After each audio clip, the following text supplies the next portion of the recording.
आज हम सीखेंगे फ्रिक्शन के बारे में।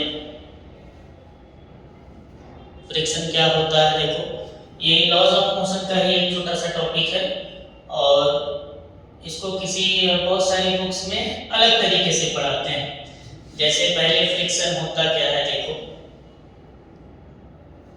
फ्रिक्शन एक टाइप का फोर्स है जो किसी मोशन का अपोज करता है।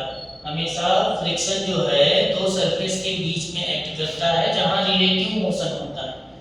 फ्रिक्शन क्या करता है, रिलेटिव मोशन का अपोज करता चला जाता है। जैसे एक ऑब्जेक्ट है हमारा, ये ऑब्जेक्ट किसी एक सरफेस पे रखा है और इस सरफेस के रेस्पेक्ट में ये मूव कर रहा है आगे की तरफ किसी वेलोसिटी v मीटर पर सेकंड से।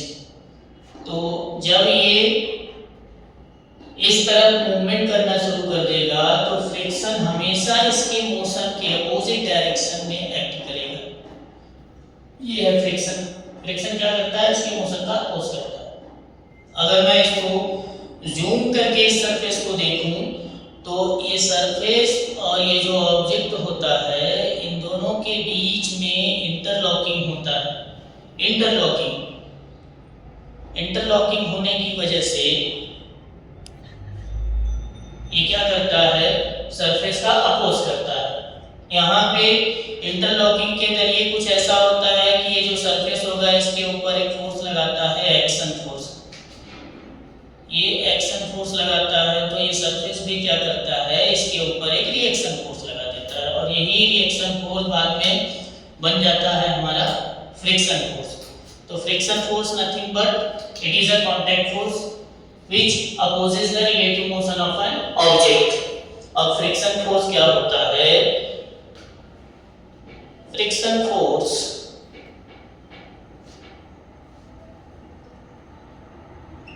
is a contact force which opposes the relative motion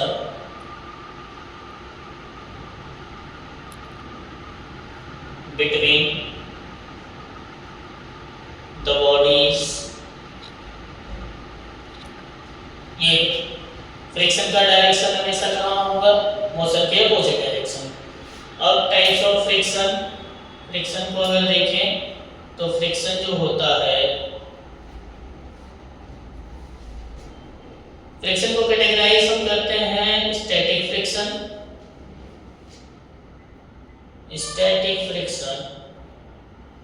and second kinetic friction.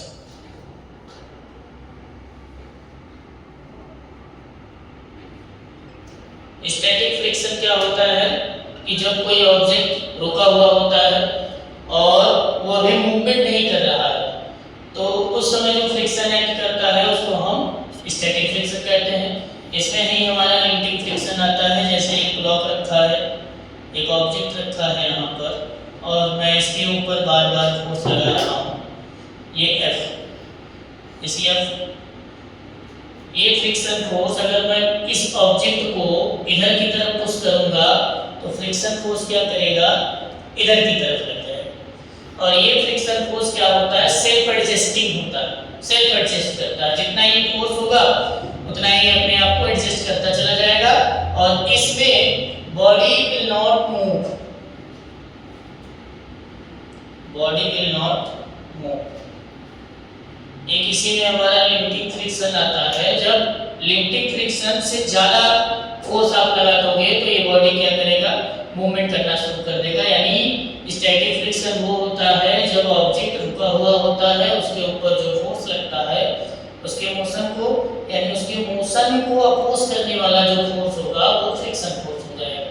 Kinetic friction क्या होगा, काइनेटिक फ्रिक्शन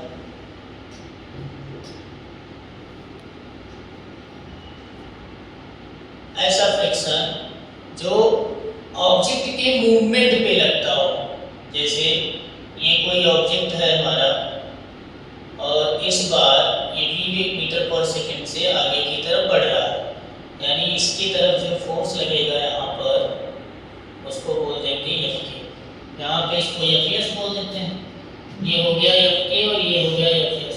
अब सभी टाइप्स के फ्रिक्शन की वैल्यू कैसे फाइंड आउट करते हैं, देखो फॉर्मूला जो होता है, अगर हम स्टैटिक फ्रिक्शन का देखें, स्टैटिक फ्रिक्शन का जो फॉर्मूला आता है F S is equals to mu S into N, जहां ये एन जो होता है हमारा नॉर्मल फोर्स या फिर नॉर्मल रिएक्शन बोल सकते हो इसको, और ये जो म्यू एस है वो coefficient of static friction.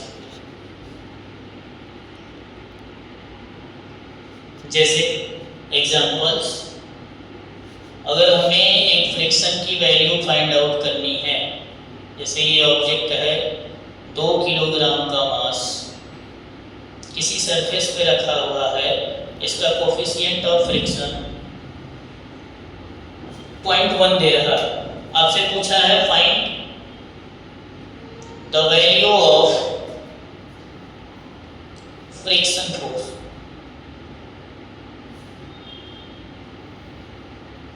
Friction force की वैल्यू फाइंड आउट करनी है, तो हम क्या करेंगे, इसमें इस क्वेश्चन को सॉल्व करने के लिए सबसे पहले इसका एफबीडी बना लेंगे। एफबीडी बनाते ही हमें पता चल जाएगा इसके ऊपर कितने फोर्स एक्ट कर रहे हैं।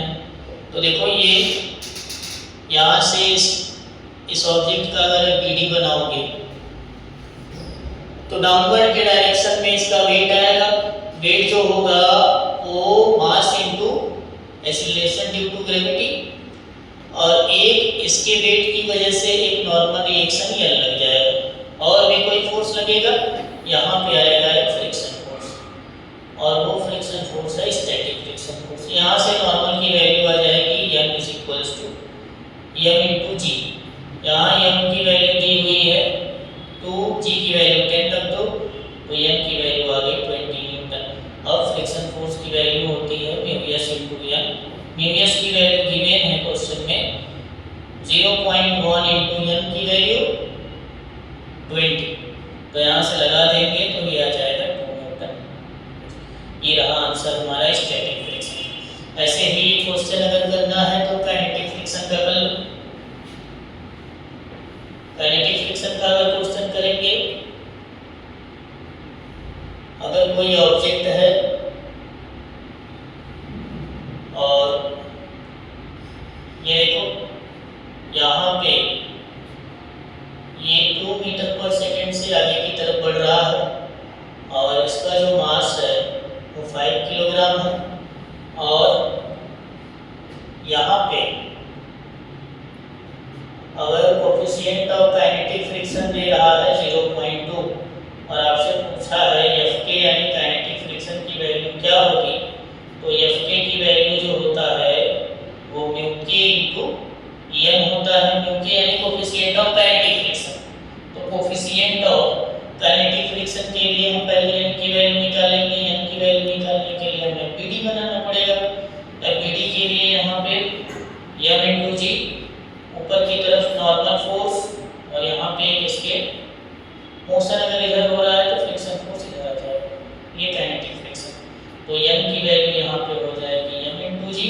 m की वैल्यू गिवन है हमको 5, g की वैल्यू 10, तो m की वैल्यू आई 50 न्यूटन, और यहाँ से f k की वैल्यू, m k की वैल्यू गिवन है हमको 0.2 इंटू ये हो जाएगा 50, तो यहाँ से m की वैल्यू है